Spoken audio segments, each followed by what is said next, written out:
नमस्कार दोस्तों। जैसा कि आज स्टार्ट करने वाले हैं, हमारा न्यूमेरिकल लगाने का ये टर्न था और न्यूमेरिकल को सॉल्व करते वक्त हम आज पूरी तरह से कसम खाते हुए ये पढ़ लेते हैं या पूरी तरह से कसम खाते हैं कि जो पेपर में देखो भाई, दो तरह से पेपर आने वाला है। 12th का पेपर कैसे आएगा? पेपर 12th में या तो आप न्यूमेरिकल सॉल्व कर चले आइए या तो आप थियरी लिख के आइए। थियरी लिखेंगे तो आपको 2 पेज लिखना पड़ेगा, लेकिन अगर न्यूमेरिकल आप सॉल्व करते हैं तो आपको एक फ्री टाइम में मिल जाएगा और लंबा समय मिलेगा आपको एक मतलब पेपर को करने के लिए। और न्यूमेरिकल लगा दोगे तो कम टाइम भी लगेगा, कम स्पेस भी लगेगा और आपको पूरा नंबर मिलने का चांस भी ज़्यादा रहेगा।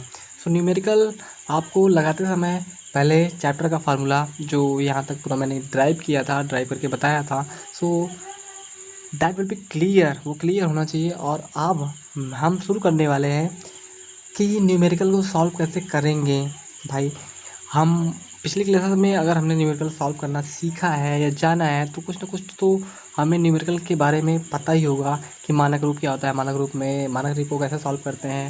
इसलिए देखो, मैंने फ़ोन भी रखा है यहाँ पे, जैसे कैलकुलेट करने के लिए कुछ चीज़ों को जो यहाँ पे ज़रूरत पड़ जाएगी, ठीक ना। ये यहाँ पे रख देता हूँ मैं।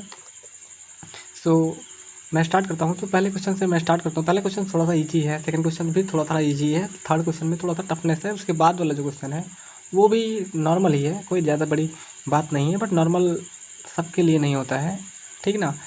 मानते हैं आपके लिए हो सकता है भाई। तो चलो देखते हैं फिर कितना है दम किसमें। Let's start. देखो पहले क्या क्वेश्चन है। पहला क्वेश्चन है एक चालक पर 800 इसको हम सॉल्व करते हैं। चलो रेड पेन से सॉल्व करते हैं। ये वाला रेड पेन से, अगले वाला ब्लैक पेन से। देखो 800 गुलाम आवेशों की संख्या दी है। जैसे ये कोई पदार्थ है, इसके अंदर कितना बोल रहा है, इलेक्ट्रॉनों की संख्या है 800 इलेक्ट्रॉन इसमें है। एक चालक पर 800, चालक ही है मान लो, चालक पर 800 इलेक्ट्रॉनों की कमी है, मतलब 800 इलेक्ट्रॉन को निकाल के फेंक दिया गया है बाहर। तो यहाँ बचेगा भैया धनावेश। किसी भी पदार्थ में क्या होता है, ऋणावेश होता है, धनावेश बराबर होते हैं। जब हम ऋणावेश को निकाल के बाहर फेंक देंगे तो धनावेश ही तो बचेगा।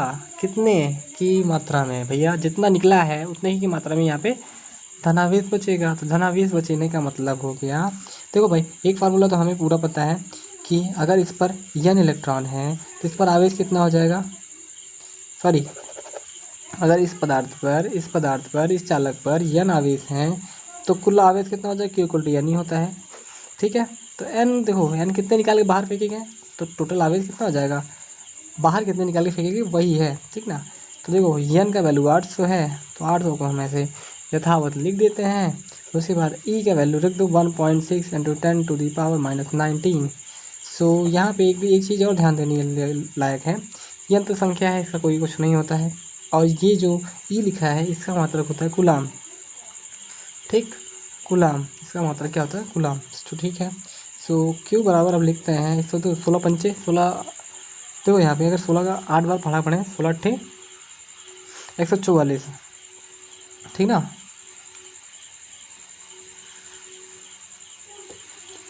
अरे पढ़ लो, 16×32 = 16×43 = 16, 16×35 = 16, 16×16 = 128, ठीक ना, 16×8 128, सॉरी गलत बोल देते, 16×8 128, 128 को यहाँ पे पूरा 128 लिख दिए, ठीक। अब देखो यहाँ पे सॉल्यूशन कैसे करना है। यहाँ पे तो 1.6 देखो, इसको पूरा 16 मान लिए हैं, ठीक है। तो यहाँ पे भाई डबल जीरो भी लग गया, क्योंकि ये पूरा 800 में उड़े मल्टीप्लाई कर रहे हैं।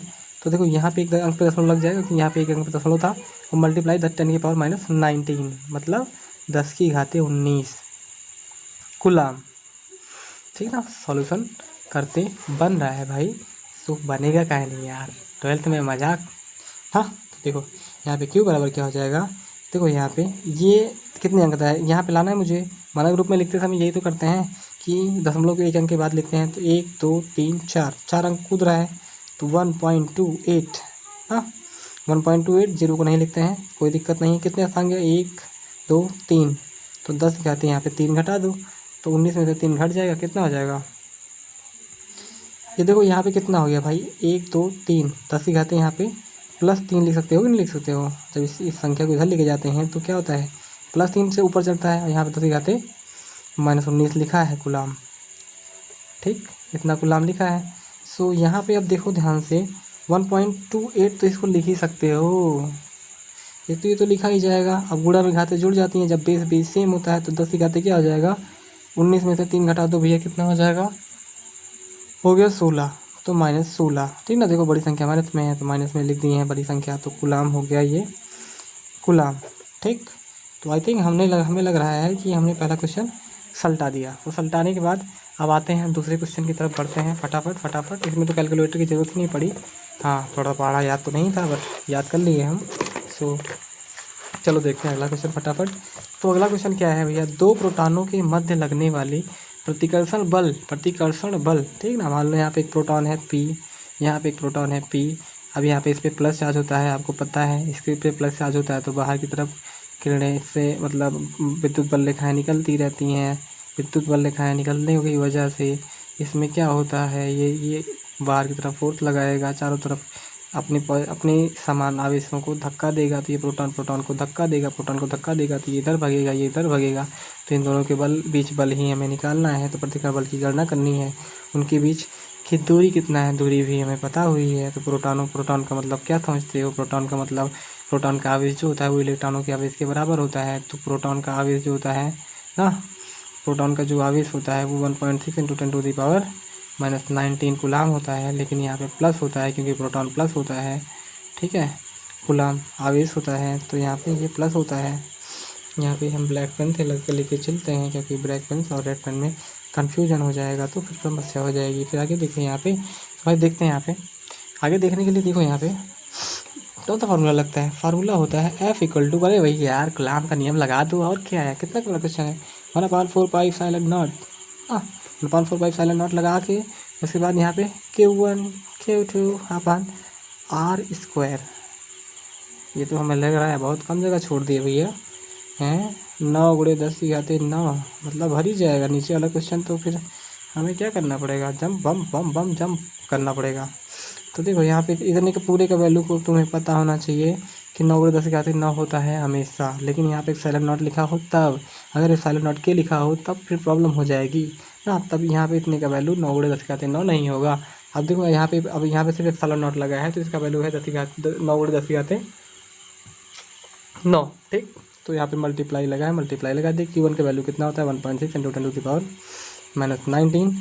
Q2 का वैल्यू क्या होता है, 1.6 × 10⁻⁻19, 19 मतलब 19, ठीक। अब यहाँ पे देखो ये मीटर में दिया हुआ है, तो इस चीज़ का हमें स्क्वायर भी करना है। तो 4 × 4 = 16 × 15 और 15 30 हो जाएगा, -30 हो जाएगा। अब कुछ हम डायरेक्ट ही लिखते हैं, तो डायरेक्ट लिखने के लिए देखो 16 16 में 256 हो जाएगा। देखो यहाँ पे 16 16 में 256 हो जाएगा। देखो 16 × 16 256 हो गया, कितने अंक पे दशमलव, एक अंक पे यहाँ पे, एक अंक पे यहाँ पे, तो यहाँ पे दशमलव आ जाएगा। और गुणे कितना करना है, 9 करना है। तो 9 × 6 = 54 के, 9 × 6 = 54 के, यहाँ पे देखो 9 × 6 यहाँ पे हम कर रहे हैं 9 × 6, देखो यहाँ पे 9 × 6 = 54 के 4 हो गया। उसके बाद 9 बचे 45, 45 45 5 45 5 50, 50 के 0, 9 दूनी 18, 18 18 5 18 5 23, तो 23 यहाँ पे कितने अंक पे दशमलव, 2 अंक पे दशमलव लगा दिए। एक बार 9 × 6 = 54 के 4 हो गया, 5 9 9 बचे 45 45 4 45 5 50, ठीक।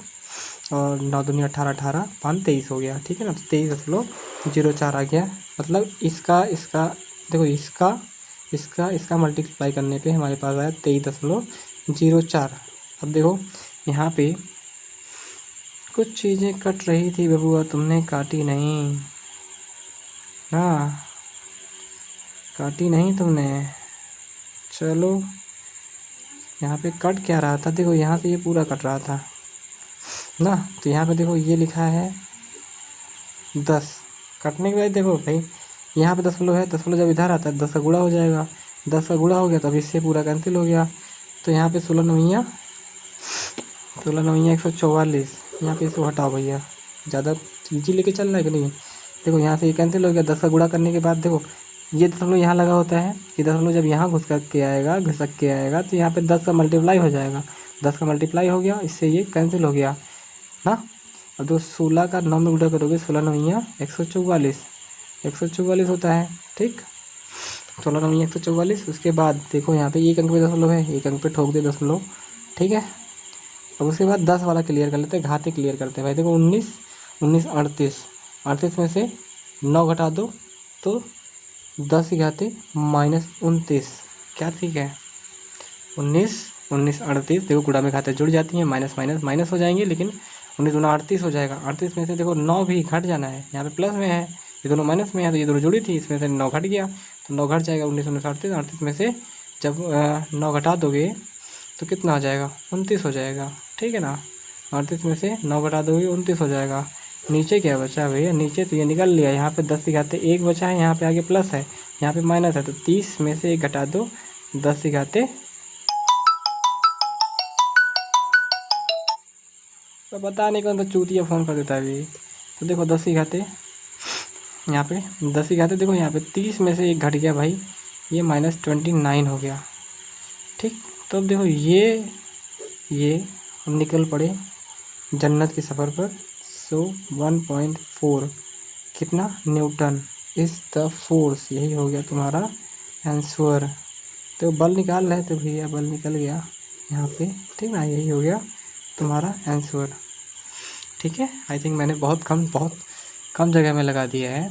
सो चलते हैं हम आगे अगले क्वेश्चन पे। आई थिंक आपको क्लियर होगा, कहीं पे ऐसा तो नहीं होगा कि जहाँ पे आपको न दिख रहा हो, तो सब दिख तो रहा है, ठीक है। अब चलते हैं हम अगले क्वेश्चन पे भैया। अगला क्वेश्चन ही है क्या? अगला क्वेश्चन ही है शासन, महीमती वाला साम्राज्य का जो अगला क्वेश्चन है।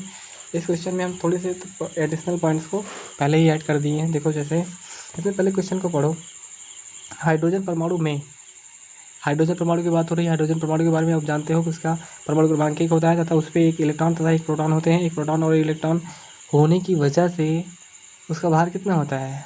उसका भार लगभग 2 के बराबर होता है, ठीक ना। उसका परमाणु भार लगभग 2 होता है, 2 होता है। और अगर प्रोटॉन की बात की जाए कि प्रोटॉन का द्रव्यमान कितना होता है, तो 1.6 × 10⁻⁻47 kg होता है। एंड अगर इलेक्ट्रॉन के द्रव्यमान की बात की जाए तो 9.1 × 10⁻19 kg होता है। और अगर कैपिटल जी की बात की जाए तो कैपिटल जी की तो अभी हम फॉर्मूला रखेंगे तब हम क्लियर होगा, ठीक ना। तो पहले क्वेश्चन पढ़ लेते हैं। हाइड्रोजन परमाणु में इलेक्ट्रॉन तथा प्रोटॉन औसतन, देख रहे हो कितना अच्छा शब्द दिया जा रहा है, औसतन 0.5 एंगस्ट्रॉम है। एंगस्ट्रॉम, सत्यानाश, एंगस्ट्रॉम घुस गया भाई।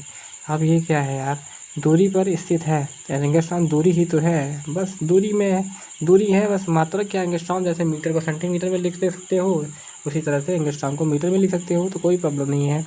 इनके बीच लगने वाले स्थिर विद्युत आकर्षण बल की गणना कीजिए।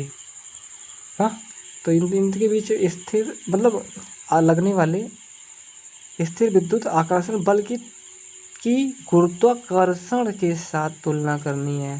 क्वेश्चन बड़ा है, अगर यहीं पे बोल दिया गया होता कि सिर्फ बल, स्थिर आकर्षण बल की गणना करो तब तो इजी था, लेकिन यहाँ पे आकर्षण बल की तुलना करनी है। सो यहाँ पे देखो, जैसे मैं चित्र बनाता हूँ तो देखो ये प्रोटॉन है, प्रोटॉन के अंदर ये मान लो यहाँ पे है, यहाँ पे प्रोटॉन, सॉरी ये हाइड्रोजन है, हाइड्रोजन परमाणु पूरा मिलके है। यहाँ पे प्रोटॉन है उसका, यहाँ पे न्यूट्रॉन, यहाँ पे उसका इलेक्ट्रॉन है ना।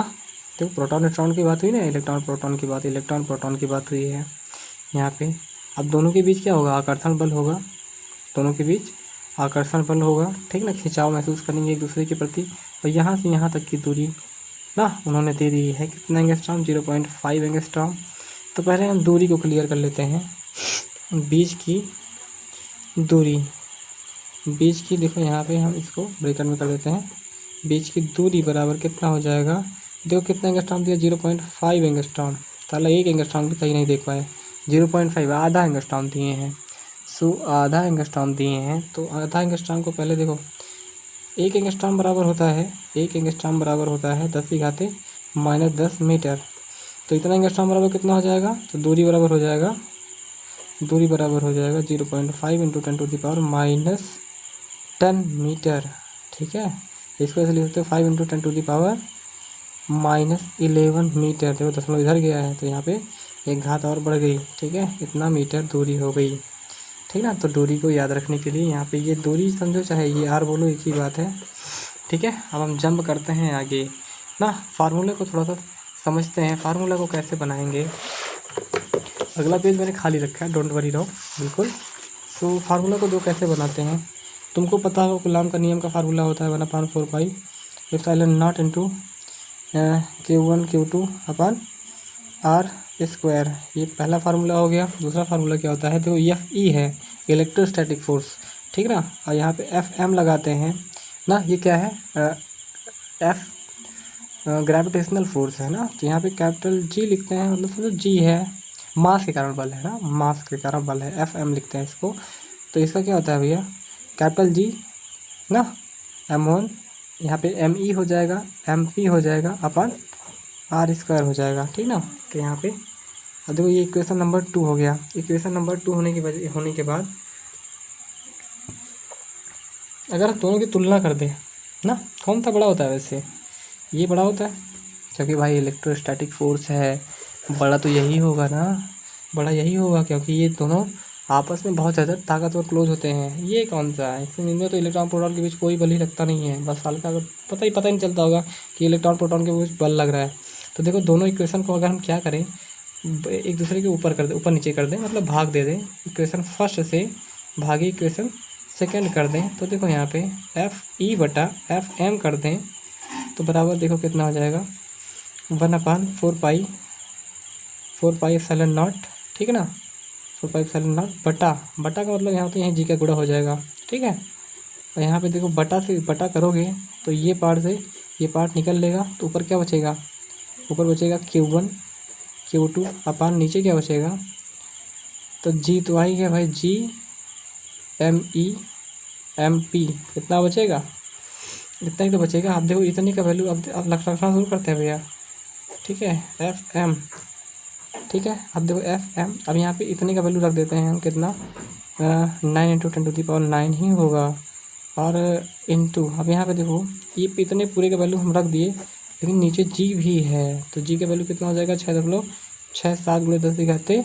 × 10⁻11 न्यूटन मीटर स्क्वायर पर किलोग्राम स्क्वायर, ठीक है, इतना हो जाएगा। अब यहाँ पे देखो Q1 के वैल्यू कितना है 1.6 × 10⁻19।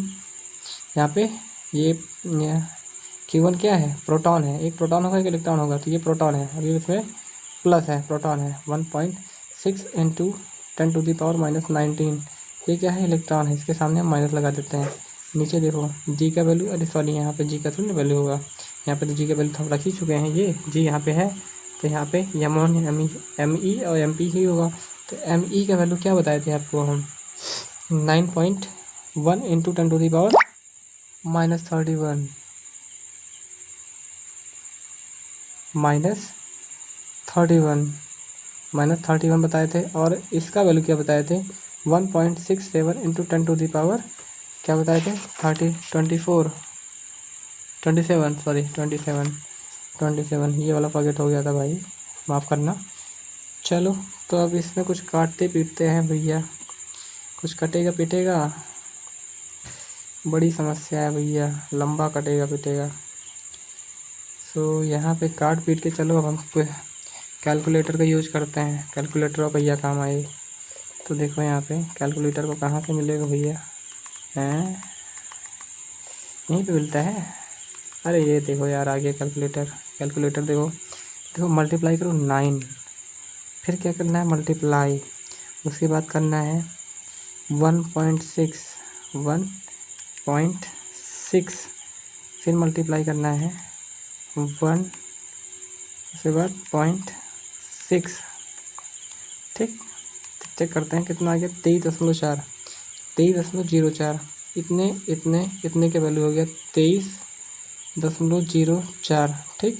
अब देखो ऊपर वाले का पहले 10 की घाते क्लियर कर लो, 10 की घाते देखो 19 × 38 हो जाएगा, गुणा में घाते जुड़ जाती हैं, आधार देख लिया जाता है, गुणा में घाते 19 × 38 में से 9 गया, 38 में से गया 9 29। नीचे वाले का देखो, नीचे वाले का भी मल्टीप्लाई करते हैं, यहाँ पे हटाओ, ठीक, यहाँ पे मल्टीप्लाई करते हैं नीचे वाले का, तो 6.67 मल्टीप्लाई कैसे करना है, मल्टीप्लाई करना है 9.1 से 9.1 से और 1.6 से, और एक बार मल्टीप्लाई करना है कितने 1.67 से 1.67 से। अब देखते हैं मल्टीप्लाई करके भाई ठीक है ना, 1.67 से मल्टीप्लाई करोगे तो कितना आ गया 101.36 101.36, ठीक है, 399। चलो हम पूरा लिखते हैं, एग्जैक्ट निकालेंगे एकदम एकदम, कहते हैं पूरा फाड़ के निकालेंगे एकदम, ठीक। तो यहाँ पे देखो 10⁻11, यहाँ पे 31 है, यहाँ पे 27 है। 31 27 जोड़ो पहले, 31 27 जोड़ोगे तो 7 8 हो जाएगा। देखो वैसे जोड़ो, 7 1 8, 8 1 9, ठीक। यहाँ पे 2 2 3 5, घात की बात कर रहे हैं, 2 3 5 5 1 6, ठीक, लगभग 69, 10⁻−69। तो भैया बहुत लंबी संख्या आ गई यार। चलो देखते हैं फिर। तो भाई लोग यहाँ पे हम पहुँचे थे, तो हम कैलकुलेशन करने वाले ही थे। तो कितना हो जाएगा ये 23.04 मल्टीप्लाई किसे करना है, मल्टीप्लाई करना है, सॉरी डिवाइड करना है हमें। तो डिवाइड करने के लिए देखो यहाँ पे कितना लिखा है, 104 लिखा है, 101 लिखा है, 101.36 बस 2 ही अंक तक हम करने वाले हैं।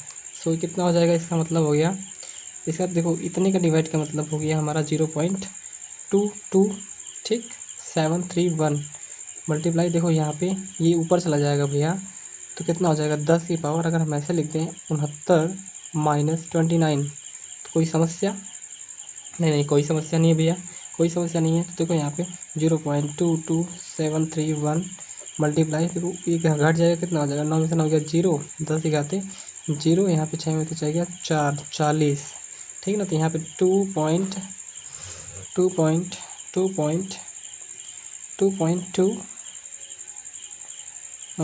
सॉरी ये 2 यहाँ पे आ गया, 2 हो गया यहाँ पे 731 इंटू 10⁻, यहाँ पे देखो इस चीज़ को उधर लेके गए थे, तो 10⁻−1 हो जाएगा, 10⁻−1 यहाँ पे घट जाएगा, तो 39 गुना होता है, ठीक है। एफ ई बटा, यहाँ पे अगर हम एफ एम, ठीक है ना, देखो यहाँ पे अगर इस चीज़ का यहाँ गुणा कर देंगे तो एफ ई इतना ज़्यादा गुना स्ट्रांग होता है एफ एम से, मतलब गुरुत्वाकर्षण से कई इतना 10⁻40 गुना लगभग स्ट्रांग होता है इलेक्ट्रोस्टैटिक फोर्स।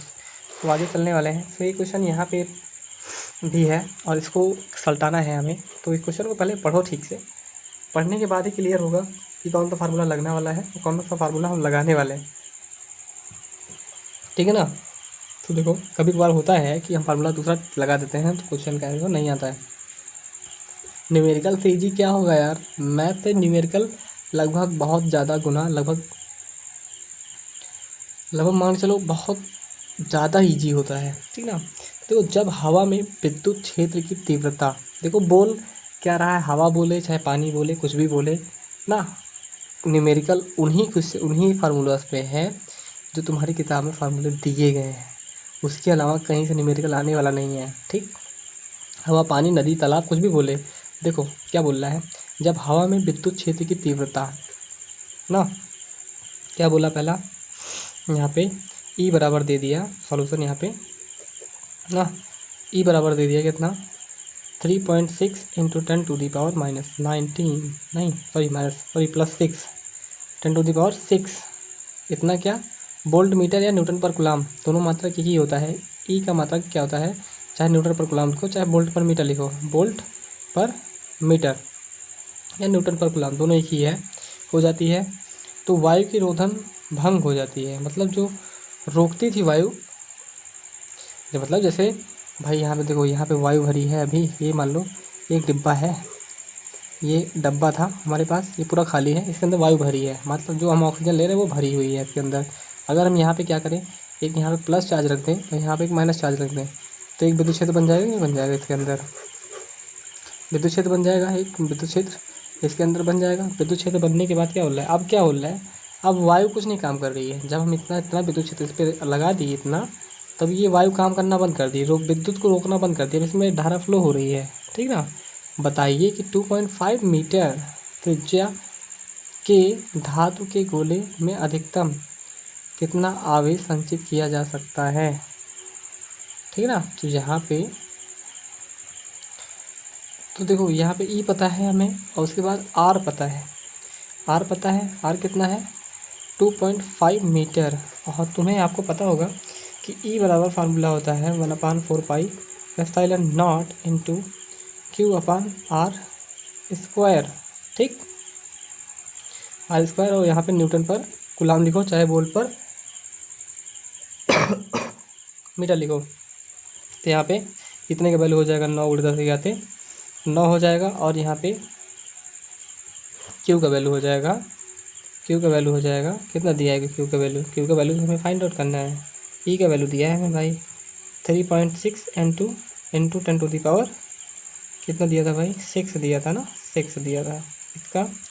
तो यहाँ पे इतने का वैल्यू रख दिए। यहाँ पे क्यू का वैल्यू हमें फाइंड आउट करना है। आर का वैल्यू भी हमें पता है, 25 शाम में 625 हो गया। ठीक, हम स्क्वायर कर देते हैं डायरेक्ट।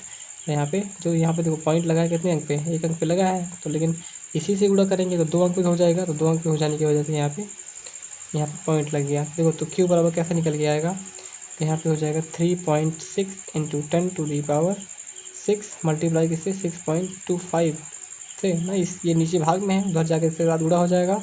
और ये यहाँ पे गुणे में है तो उधर जाके इसके नीचे 9 इंटू 10⁻9 हो जाएगा। ठीक, अब देखो 9 चौक 36, 9 चौका 36, यहाँ पे 9 चौका 36 तो हो गया, लेकिन यहाँ पे भाई दशमलव लगा तो 36 तो लिखा नहीं था।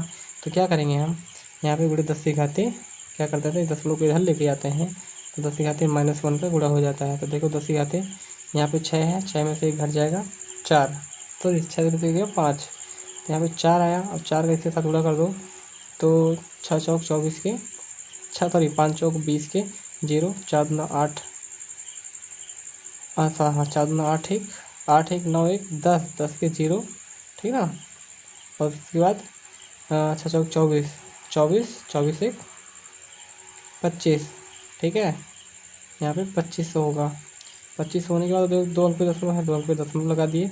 उसके बाद 10 के देखो यहाँ पे 10 के -1 है, यहाँ पे 6 है तो 5 हो गया। और ये 9 ऊपर जाएगा तो 10 के घाते -9, देखो यहाँ पे +5 है और +5 है और -9 नीचे से गया तो कितना हो जाएगा ये 2 पॉइंट, देखो अभी ऐसे लिख लो 25 × 10 के घाते, दिख रहा है भाई, हाँ दिख रहा है ना। तो यहाँ पे 25 × 10 के घाते,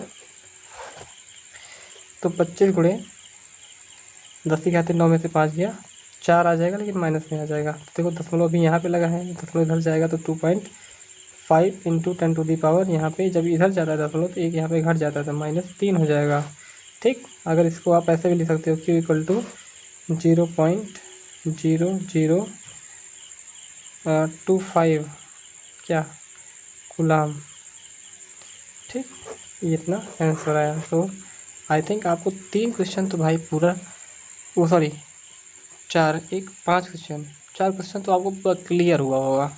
ठीक ना, इसी तरह से हम आगे क्वेश्चन सल्टाने वाले हैं। सो मन कहे तो सब्सक्राइब करना, नहीं तो मन कहे तो लाइक ही करके चले जाना, मन कहे तो दोनों कर लेना, मन कहे तो क्वेश्चन लगा लेना भाई। इतना भाई हाथ जोड़ के निवेदन करता हूँ। So thanks for watching.